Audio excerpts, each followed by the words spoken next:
Hola, soy Ángeles Vicente, soy médica hematóloga del Hospital Alemán y participo en la subcomisión de neoplasias mieloproliferativas Phi negativas.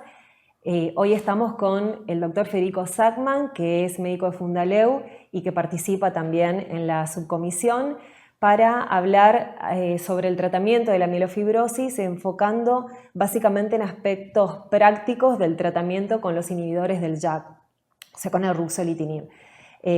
Así que bueno, antes de empezar, Federico, Hola Ángeles. ¿cómo estás?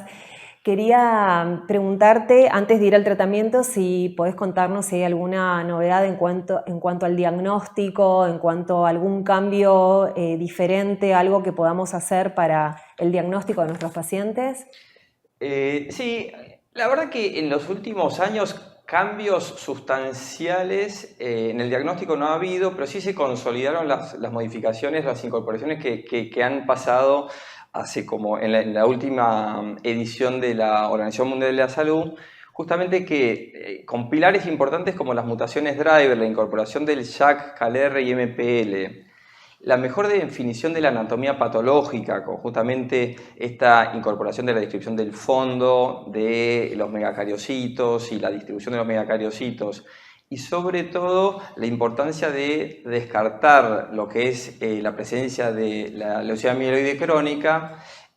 Con todo eso podemos hacer un diagnóstico bastante preciso de lo que es la mielofibrosis. Entonces yo creo que es importante esos tres pilares: mutaciones driver, anatomía patológica, descartar la LMC, obviamente que junto con todos los criterios clínicos clásicos que ya conocíamos de antes. Claro, también en la clasificación se diferencia la mielofibrosis prefibrótica, ¿no? Como una entidad aparte, digamos. Totalmente de acuerdo. Es verdad que yo estaba enfocado más a lo que es la mielofibrosis establecida, y una de las incorporaciones también es lo que es esto de la mielofibrosis en etapa prefibrótica, que tiene una importancia diagnóstica porque sobre todo estos pacientes tienen una presentación clínica que es similar a lo que puede ser una trombocitemia esencial. Muchas veces consultan con trombocitosis extrema, y el pronóstico de estos pacientes es distinto a lo que es una trombocitemia esencial. Entonces, si se presenta en una persona, un paciente joven, la verdad que diferenciar TE de mielofibrosis en etapa prefibrótica es importante.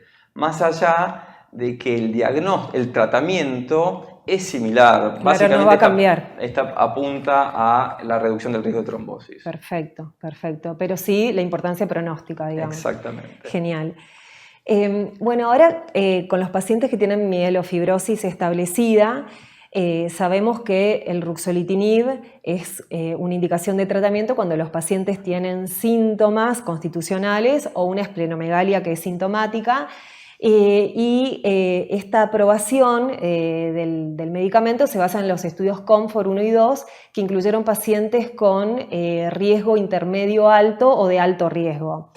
Te quería preguntar, ¿qué opinas vos acerca de la indicación del tratamiento en pacientes que sean sintomáticos independientemente del riesgo? Porque muchas veces hay pacientes que por ahí no cumplen los criterios DIPS de alto riesgo, pero que sí están muy sintomáticos. ¿Qué haces con esos pacientes o qué evidencia tenemos para manejarlos?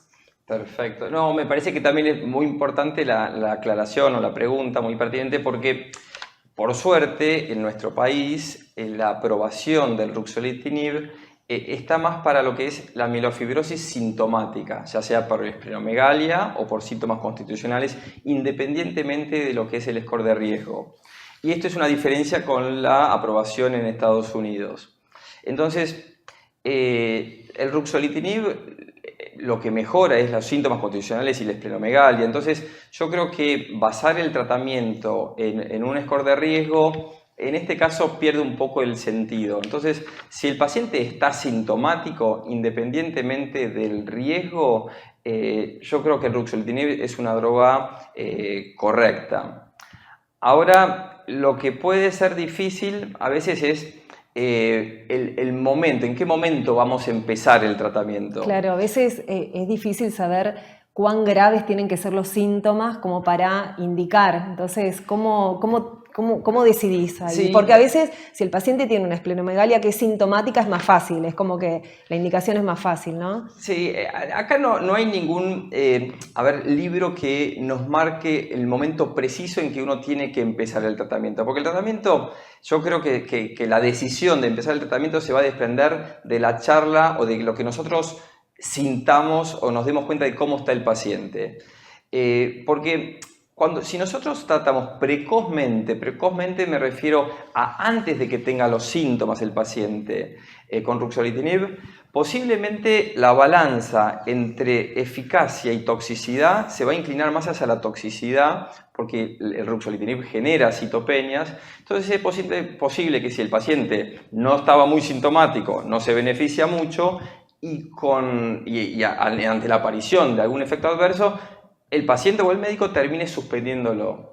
Entonces, y por el otro lado, si el paciente está muy sintomático, o sea, una enfermedad muy avanzada, es verdad que a veces la tolerancia a la medicación también es inferior. Entonces, ese momento justo de que el paciente tenga los síntomas necesarios para beneficiarse del ruxo, porque tampoco esté muy pasado de su enfermedad, es difícil. Y yo creo que ahí la interacción del médico-paciente en cuanto a interrogarlo y revisarlo y tener presente, o sea, el tamaño del vaso, el estado nutricional, pesarlo periódicamente, es importante para esa decisión. Entonces, yo creo que cuando uno siente que el paciente está siendo afectado por la enfermedad, el paciente tiene que estar tratado o se va a beneficiar con ruxolitinib. Perfecto. ¿Y vos crees que la hidroxiurea tiene algún rol todavía en el tratamiento de la esplenomegalia?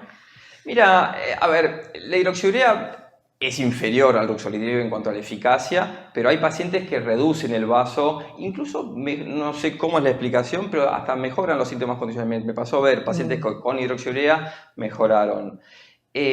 Lo que pasa es que la eficacia es inferior al ruxolitinib. Justo hablábamos la otra vez, o sea, los pacientes años anteriores se trataban con CHOP, con difuso de células grandes y respondían, pero hoy en día el R-CHOP es superior, entonces ¿por qué respondían al CHOP? No es al CHOP, acá es lo mismo, decís, a la hidroxiurea van a responder, pero con ruxolitinib van a responder mejor. Entonces la verdad que yo si soy médico y si fuera paciente prefiero recibir ruxolitinib a hidroxiurea. Dicho esto, si uno no tiene acceso a ruxolitinib, la hidroxiurea puede controlar la esplenomegalia, sobre todo cuando no es severa, o severísima en algunos pacientes. Perfecto. Bueno, supongamos que ya tomamos la decisión de empezar el tratamiento a nuestro paciente. La pregunta es, ¿con qué dosis iniciar? Porque muchas veces los pacientes con mielofibrosis tienen anemia, puede ser sintomática o no, de diferente grado de anemia, pero ¿tenemos que basarnos en el grado de anemia para indicarlo? ¿La anemia puede ser una contraindicación que uno diga no le doy porque va a tener anemia seguro? ¿Cómo encarás a este paciente con anemia que tiene que empezar ruxolitinib? Sí, el prospecto siempre ajusta la dosis inicial según el recuento de plaquetas, pero hoy en día nosotros tenemos en cuenta los dos parámetros, tanto el recuento de plaquetas como el grado de anemia. No es una contraindicación la anemia para dar ruxolitinib, pero es algo que vamos a tener en cuenta para decidir la dosis. Generalmente si el paciente ya tiene una anemia moderada o severa, si el paciente tiene plaquetopenia, eso sería un motivo de ajuste de dosis. Nosotros la dosis estándar es 20 miligramos 2 veces por día, siempre se da 2 veces por día por la vida media de la droga. Entonces, 20 miligramos 2 veces por día que el paciente que tiene más de 200.000 plaquetas y que tiene arriba de 10 gramos de hemoglobina. Si el paciente tiene plaquetopenia o tiene anemia moderada o severa, bueno, uno va a bajar la dosis y puede empezar con 15 o con 10. No está claramente establecido cuál es la dosis con la que uno empieza. Lo que sí es importante es ir viendo en las evaluaciones posteriores, según la tolerancia de la medicación, intentar hacer ajustes. Si uno va a empezar con 10 miligramos es aceptable, pero si el paciente después, al cabo de los 15, 30, 45, 60 días, el paciente tolera adecuadamente la medicación, lo ideal sería intentar dar la mayor dosis tolerada para lograr la respuesta más profunda, porque la profundidad de la respuesta va a estar de la mano con la duración de la respuesta. Entonces, aquel paciente que tenga mayor reducción de la esplenomegalia y mejor control de los síntomas es el que se va a beneficiar durante más tiempo. Perfecto. Y supongamos que en el transcurso del tratamiento, pues sabemos que en los primeros meses es esperable que un porcentaje de pacientes profundicen la anemia. ¿Vos hacés algún tratamiento extra? ¿Tratás de evitar transfusiones? ¿Los transfundís? ¿Indicás eritropoyetina? ¿Cómo? Sí, a ver, cuando uno ve ese tema, como que hay un montón de estrategias distintas, ninguna muy efectiva. Y casi que me quedo en 2 o 3. Bueno, una que es medio de perogrullo, pero que es importante, es descartar otras causas de anemia, ¿no? No vaya a ser que el paciente esté sangrando, que el paciente tenga hemólisis, a veces existe la mielofibrosis y anemia hemolítica. O sea, descartar otras causas de anemia. Pero bueno, pongamos que eso los hematólogos lo hacemos. Y después me quedo con 2, eritropoyetina o transfusiones. Yo creo que en realidad incluso hasta... para el paciente que no tenía anemia, tenía una anemia leve y realmente profundiza mucho la anemia con el ruxolitinib, como esto es medio transitorio, dura 2, 3, 4 meses, a veces un buen régimen transfusional es válido y es lo más efectivo. Lo que hace más fácil transfundir estos pacientes es si nosotros le avisamos previamente. Entonces yo a los pacientes que le doy ruxolitinib, le aviso, o sea, le voy a decir, mira, porque el paciente está sintomático, se siente mal, está enfermo. Le digo, yo te doy una medicación que te va a mejorar la sintomatología, pero es posible que la anemia empeore y este empeoramiento de la anemia incluso a veces puede ser moderado o severo y a veces vos vas a requerir una transfusión. Y toda la explicación de lo que implica hoy una transfusión, que en líneas generales es un procedimiento que es relativamente seguro. O sea, aquel paciente que ya está avisado que eventualmente puede necesitar una transfusión, no le pega tanto como el paciente que empieza a tomar una medicación y de golpe vos le decís, uy, ahora te transfundí. Claro, lo ve como un efecto esperable del tratamiento. Exactamente, uno le avisa. Aquel paciente que ya venía con una anemia moderada o severa, incluso antes de empezar el ruxolitinib, es posible que ya venga con eritropoyetina o eventualmente nosotros, entre que pedimos el ruxolitinib y demás, nosotros a esos pacientes también le podemos dar eritropoyetina con el afán de tratar de contrarrestar el efecto de la anemia del ruxolitinib. Es verdad que estos pacientes incluso por ahí son menos respondedores a la eritropoyetina, entonces la eficacia de la eritropoyetina en esos pacientes también es como medio moderada, ¿no? Está bien. ¿Hacés antes un dosaje de eritropoyetina para definir eso? Bueno, sí, o sea, yendo a lo que es el tratamiento de la anemia en los pacientes con mielofibrosis, sí, a mí me gusta, o yo tengo acceso a dosar eritropoyetina previamente, entonces aquellos pacientes que no tienen una eritropoyetina excesivamente elevada, la droga de elección para el tratamiento de la anemia sería la eritropoyetina, la verdad que se tolera muy bien, pocos efectos adversos, pero la tasa de respuesta podemos estar rondando en un 30, 35%, 40%, claro. O sea que muchos pacientes no van a responder. Y transitorio también, mucho tiempo no dura, está bien. Exactamente. Pero se podrían dar en forma conjunta. Y se pueden dar en forma conjunta. Es verdad que muchas veces la combinación de ruxo y eritropoyetina, lo que puede hacer la eritropoyetina es que pierde un poco o contrarresta el efecto sobre el control de la esplenomegalia.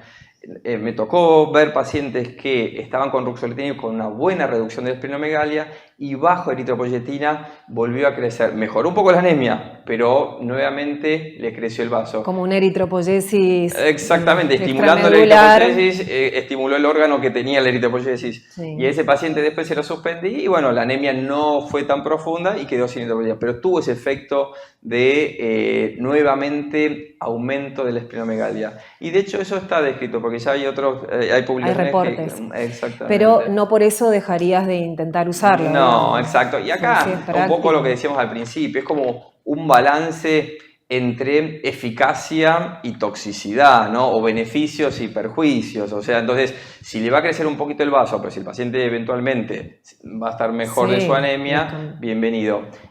Y relacionado al tema, es llamativo como la buena tolerancia que tienen estos pacientes con mielofibrosis a la anemia. O sea, pacientes que por ahí con mielofibrosis, que tienen 7 gramos de hemoglobina, que para otro individuo puede ser una anemia moderada y sintomática, estos pacientes bajo ruxolitinib se sienten mucho mejor y tienen buena tolerancia a esa anemia. Entonces, tampoco medicar o transfundir guiados solo por un valor, Claro. este es un concepto general, pero Sí, por bueno, lo supuesto. recalco, porque en estos casos son pacientes que generalmente toleran bastante bien la anemia. Así que bueno, tener en cuenta eso. Bueno, hace un ratito hablabas de la eficacia. Está claro que los pacientes, esto es un inhibidor del JAK, ¿no? Pero está claro que los pacientes que son JAK2 negativos también responden, ¿no? Sí, está bien la aclaración, porque es verdad que uno intuitivamente dice un inhibidor del JAK, bueno, para los pacientes que tienen una enfermedad JAK2 positiva, pero en realidad los pacientes que tienen mutaciones de calreticulina o MPL también tienen activación de la vía JAK-STAT, entonces el ruxolitinib lo que interviene es en la vía JAK-STAT y son efectivos tanto en los pacientes que son JAK2 positivos como los que son JAK2 negativos, o sea que uno no reservaría esta medicación solo para los pacientes JAK2 positivos. Perfecto, y triple negativos también, es lo mismo, sí, para el caso es lo mismo. Sí. Bueno, Federico, y en los pacientes que inician el tratamiento con ruxolitinib, ¿al cuánto tiempo responden? O sea, ¿cuánto tiempo yo espero a ver si fue efectivo o no? ¿Cuánto para definir si va bien con el tratamiento o no? ¿La respuesta es rápida, lenta? ¿Cómo prevés esa respuesta? No, la respuesta es rápida. La verdad que los pacientes que empiezan a tomar ruxolitinib, que asumimos que obviamente nosotros elegimos adecuadamente, un paciente sintomático, rápidamente empieza a controlar la sintomatología constitucional y al reducirse el vaso a disminuir el dolor. O sea que en 1, 2, 3 semanas ya vamos a ver mejoría. Ahora, la mayor respuesta, por ahí la podemos ver entre los 2, 3 meses, o sea que uno no trataría de no suspender la medicación antes de 2, 3 meses. Posiblemente aquel paciente, que no es común, porque la mayoría de los pacientes responden, hay pacientes que responden más, otros pacientes que responden menos, pero casi todos los pacientes responden inicialmente. Entonces, si nosotros vemos que algún paciente no tiene ningún beneficio, lo vamos a notar desde el vamos. De entrada. Exactamente, sí. Bien. Sí. ¿Y cuánto tiempo dura esa respuesta? ¿Puede durar mucho tiempo? ¿Cómo? Mira, la verdad que lamentablemente la duración de la respuesta son más o menos 3 años. Hay quienes les puede durar 5 o 6 años, y hay pacientes que están con 7 años de ruxolitinib y hay pacientes que están 6 meses, como Claro. todo, pero la mediana son 3 años. Y acá, obviamente lo que habíamos dicho es la duración de la respuesta va directamente proporcional a la profundidad de la misma. Por eso es importante la dosis. La limitante es la toxicidad hematológica, pero cuanto mayor dosis, posiblemente mayor profundidad de la respuesta, y eso va a tener influencia en la duración de la respuesta. Y también hay trabajos que hablan de a mayor reducción de esplenomegalia, mayor sobrevida.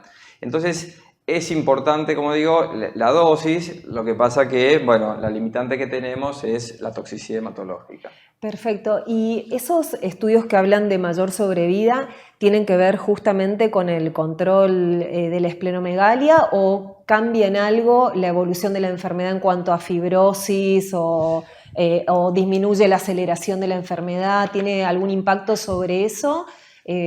¿Vos qué nos podés decir de ese incremento de la sobrevida con el ruxolitinib? Sí, mira, a ver, el ruxolitinib ha mostrado, disminución de la carga alélica, de la carga alélica del JAK2, ha demostrado reducción de la fibrosis. Sin embargo, estos dos efectos son marginales. Me parece que no es un endpoint que uno va a buscar cuando uno medica a un paciente con ruxolitinib. O sea, esto me parece que está más limitado a publicaciones, y todos encontramos, y somos muy lectores, y vamos a encontrar que sí, que algún paciente redujo la fibrosis, o que no eran ni endpoint ni de los trabajos, ni tampoco endpoint nuestro cuando vamos a tratar a un paciente. Ahora, la sobrevida... los pacientes que se tratan con ruxolitinib y que se benefician con ruxolitinib son pacientes que tenían una gran esplenomegalia, que estaban desnutridos, que tenían todo un cuadro inflamatorio, que estaban con fiebre, que sudoración, hiporexia. Y cuando se tratan con ruxolitinib son pacientes que aumentan de peso, se les achica el vaso, comen mejor, aumenta la albúmina. O sea, es un paciente que está bien nutrido. Y es lógico pensar que estos pacientes van a tener mejor sobrevida. Entonces, aquel paciente que se beneficia, que tiene una buena respuesta a ruxolitinib, seguramente va a tener una mejor sobrevida que el paciente que no fue tratado con ruxolitinib. Perfecto, perfecto, está claro. Te quería preguntar, a veces todos tenemos pacientes que están bajo ruxolitinib y que vemos que en los análisis empiezan a aumentar el porcentaje de blastos. Por ahí hacemos un estudio de médula para ver si hubo una transformación leucémica y no llega a haber una crisis blástica, pero sí un incremento de blastos, o sea, una fase acelerada, digamos. En estos pacientes que están bajo ruxolitinib y tienen esta evolución, ¿es conveniente suspender el ruxolitinib? ¿Lo considerás, bueno, que perdió la respuesta? ¿Agregás otro citorreductor? ¿Lo mandás a un ensayo clínico? ¿Qué hacemos con este paciente? El ensayo clínico siempre es bienvenido, ¿no? Sí. Bueno, un ensayo clínico dirigido al tratamiento de la fase acelerada sería. Claro. Bueno, el ruxolitinib no previene la progresión a fase acelerada o crisis blástica, que eso está determinado por, bueno, una serie de variables desde clínico-patológicas, citogenéticas, moleculares. O sea, que el paciente que va a progresar a una fase acelerada o una crisis blástica lo va a hacer con ruxo o sin ruxo. O sea, ni la previene ni tampoco la acelera. Ahora, nosotros estamos tratando un paciente con ruxolitinib y el paciente progresa a una fase acelerada. La verdad que la continuación o discontinuación de ruxolitinib no va a depender de los blastos, o sea, va a depender para mí de otras cosas. Va a depender de si el paciente se está beneficiando desde lo sintomatológico. Nosotros habíamos dicho que le vamos a dar ruxolitinib si tiene síntomas constitucionales o si tiene esplenomegalia sintomática. Aquel paciente que nosotros le vamos a suspender el ruxo, es posible o tenemos que estar preparados para la aparición de nuevamente los síntomas constitucionales o posiblemente progresión de la esplenomegalia si no la venía teniendo de antes. Entonces, el ruxo uno intentaría dejárselo, siempre y cuando lo esté tolerando, porque por ahí si el paciente se acelera a la fase acelerada, capaz que a veces están con ya citopenias, plaquetopenia o anemia muy marcada, entonces uno lo que tiene que hacer es reducir la dosis, pero bueno, posiblemente lo que va a tener que pensar es en, además del ruxolitinib, combinarlo con alguna otra medicación. Y eso va a depender un poco también de, bueno, de muchos factores, pero sobre todo de cuál es el objetivo final de tratamiento. O sea, la progresión a fase acelerada y crisis blástica en los pacientes con mielofibrosis es una de las más temibles del hematólogo, de las patologías, o sea, con peor sobrevida. O sea, estamos hablando de pacientes que tienen una sobrevida de 3, 4 meses. Entonces, si el paciente eventualmente fuera candidato a trasplante alogénico, lo deberíamos ya estar considerando. Si el paciente por su edad, comorbilidades y demás no es pasible de trasplante alogénico, o eventualmente el paciente puede quedar en cuidados paliativos o puede eventualmente, generalmente la droga que más se usa son las drogas de hipometilantes, tanto azacitidine como decitabine. Y acá se puede combinar los hipometilantes con ruxolitinib. Entonces, mantener el ruxolitinib o suspenderlo va a depender un poco, creo, de cómo se está presentando la enfermedad con respecto a la sintomatología. Perfecto, pero no consideramos que porque se acelere tenga que una falla necesariamente al tratamiento. Claro, a ver, de alguna manera la enfermedad está progresando, pero bueno, como decíamos, sí, o sabemos que el ruxolitinib no va a prevenir la progresión en una fase acelerada. O sea, esto, si el paciente eventualmente, yéndonos a otros temas, pero no sé, tenía una mutación de P53 o adquiere mutaciones adicionales a SXL1 o mutaciones de alto riesgo, van a progresar a la fase acelerada o crisis blástica independientemente de que le demos o no el tratamiento. O sea, pasa por otro lado. Así que sí, nosotros la idea sería, mientras lo tolere, continuarlo. Siempre y cuando también hablamos de nuestro medio en que tampoco es que tenemos otra opción terapéutica, ¿no? O sea, porque es verdad, vos habías mencionado la posibilidad de un estudio de investigación. Bueno, ojo, capaz que si hay algún estudio de investigación clínica, te ofrece alguna droga que eventualmente puede controlar esta sintomatología o que esté investigando si se controla esta sintomatología, bienvenido. La respuesta está un poco dirigida a nuestro medio y teniendo en cuenta las herramientas que tenemos disponibles. Federico, y en esos pacientes, supongamos que hacen plaquetopenia que impide que uno pueda continuar el tratamiento o por algún motivo tenemos que suspender el ruxolitinib. Hay un síndrome con la discontinuación, ¿no? ¿Cómo hacemos ese momento para evitarlo? ¿Y a qué se debe? Si nos puedes contar un poco. Sí, el ruxolitinib, o sea, de la misma manera que controla los síntomas cuando nosotros lo indicamos, cuando suspendemos la medicación, la sintomatología tiende a rebotar, a volver. Se dice que por ahí a los 7 días de haber suspendido la medicación ya la sintomatología va a ser la misma que la que tenía antes. Entonces, idealmente, cuando uno va a suspender la medicación, la idea es suspenderla paulatinamente, pero bueno, obviamente que este no es el caso de si un paciente se presenta con plaquetopenia severa y uno lo tiene que suspender o sea, claro, de golpe lo va a suspender. En las etapas iniciales del ruxolitinib se había descrito como todo un fenómeno mucho más florido y brutal en cuanto a la reaparición de sintomatología, con pacientes que han terminado en terapia intensiva, con un cuadro así como de respuesta inflamatoria sistémica. Eso sería por la liberación de citoquinas que estaban contenidas.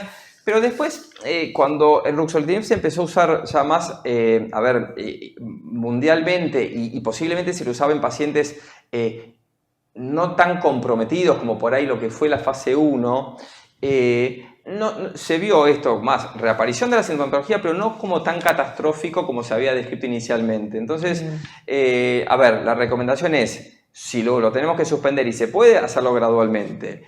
Ahora, si lo vamos a suspender de golpe, estar atentos, pero lo que va a pasar seguramente es reaparición de la sintomatología y no sé si necesariamente eso que se había descrito inicialmente de ese síndrome catastrófico. ¿Y cuál es el pronóstico de los pacientes que suspendan el ruxolitinib? Y sí, ese también es malo. O sea, hoy en día el paciente que pierde la respuesta a ruxolitinib y que no tiene... o aquel paciente que suspende ruxolitinib, si suspende porque nosotros lo vamos a trasplantar, estaba dentro del paquete de tratamiento ruxo y trasplante, son los que mejor le va. Aquel paciente que le damos ruxolitinib, se lo suspendemos y tenemos acceso a un estudio de investigación clínica y le podemos dar alguna otra droga de investigación, es como una situación intermedia. Y aquel paciente que le suspendemos ruxolitinib y no tenemos algún otro tratamiento más allá de cuidados paliativos, también la sobrevida es muy mala y son pacientes que no van a tener una sobrevida prolongada después. Bueno, hace un ratito cuando hablábamos de las fases aceleradas, cuando esto les pasa a nuestros pacientes, a veces uno puede sentir como que llegó tarde la indicación de trasplante, ¿no? Entonces, ¿vos cuándo considerás que es el mejor momento para tomar la decisión? Porque a veces los pacientes empiezan el ruxolitinib, es tan bárbaro y uno dice, ¿lo trasplanto o no? O a la vez por ahí hay pacientes que tienen por DIPS bajo riesgo, un riesgo intermedio y que uno dice, no, no lo voy a exponer a la morbimortalidad de un trasplante. Entonces a veces la decisión es difícil. Vos, para ayudarte en estas decisiones, pedís estudiás las mutaciones adicionales, ¿cómo te basás? ¿Te basás solamente en el riesgo del paciente? ¿Dónde ubicás las mutaciones para solicitarlas en nuestro medio, ¿no? Y con nuestras limitaciones? Sí, no, la verdad que está buenísimo todo el comentario que hiciste, porque es verdad que es lo que nos va pasando siempre. Y, yo creo que la decisión de trasplante uno la hace en base al score de riesgo, ¿no? Es verdad que, y después vuelvo, cuando un paciente lo trata con ruxolitinib, muchas veces el paciente se siente mucho mejor. Y es difícil también para el médico y para el paciente eventualmente pensar en un trasplante cuando se está sintiendo bien. Pero bueno, habíamos dicho que la duración de la respuesta es finita y entonces tampoco queremos llegar tarde, porque también la eficacia del tratamiento, del trasplante, también en gran parte radica en cómo llega el paciente al trasplante. Si el paciente llega en muy mal estado general, con muchas transfusiones, desnutrido y demás, es posible que tampoco tolere el trasplante y que el trasplante no sea beneficioso. Entonces, yo creo que antes de empezar el ruxolitinib, depende qué score de riesgo tenía, es lo que a nosotros nos va a motivar o tener en cuenta la necesidad del trasplante o no.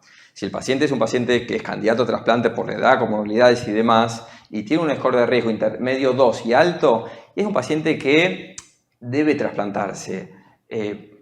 Tarde o temprano, se debería trasplantar, más vale temprano que tarde, porque si no, no va a quedar sin paciente. Aquel paciente que tiene score de riesgo bajo, para ir al otro extremo, ese no se va a trasplantar.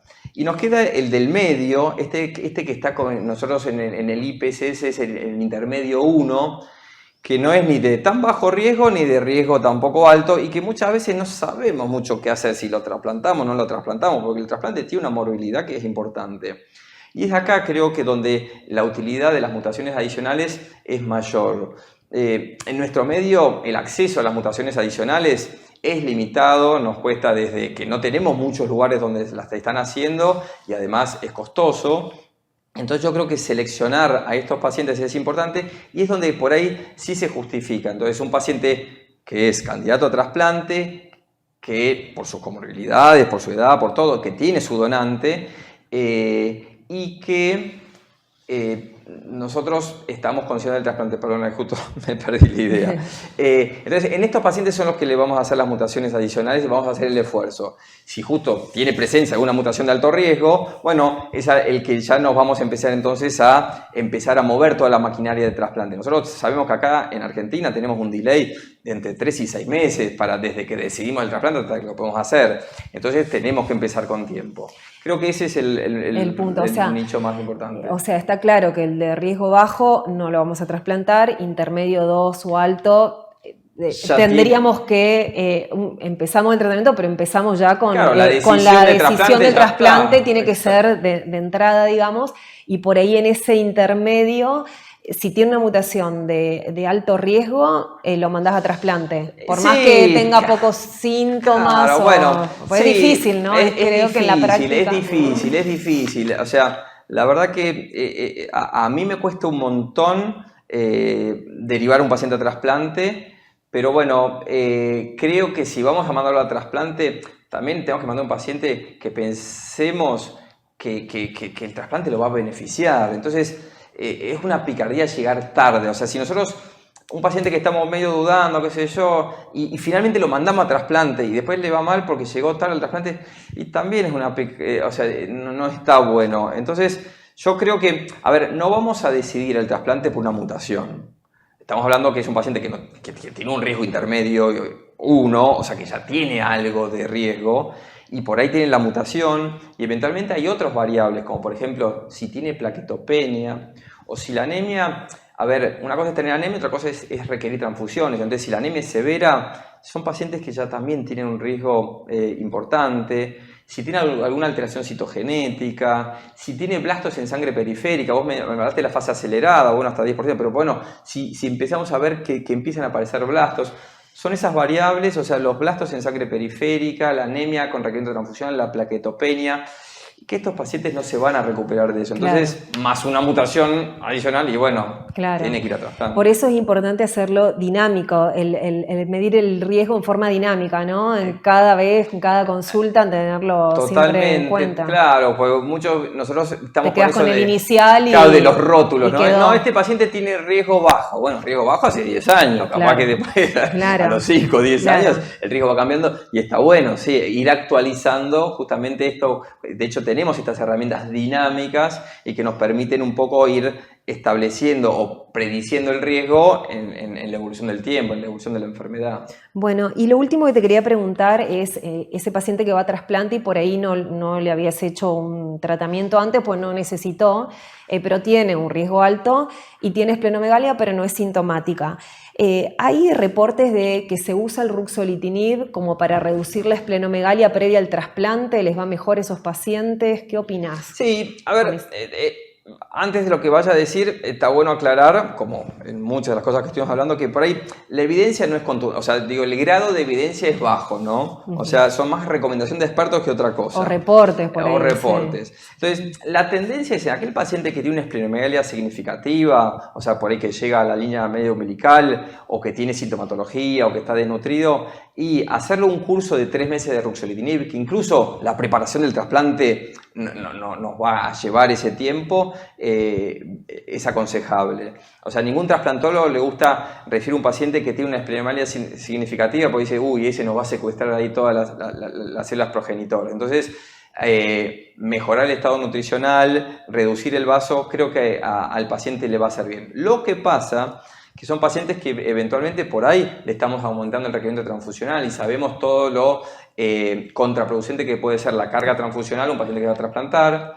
Son pacientes que por ahí se pueden pescar alguna infección, o sea, pueden tener alguna reactivación del herpes o alguna infección también oportunista. Entonces, tampoco es que decimos está mal no darlo, pero bueno, la tendencia es, sobre todo si el paciente tiene sintomatología, si tiene una esplenomegalia significativa, es hacer un curso de ruxolitinib previamente, obviamente que, bueno, cuidando todas estas cosas que dijimos previamente, ¿no?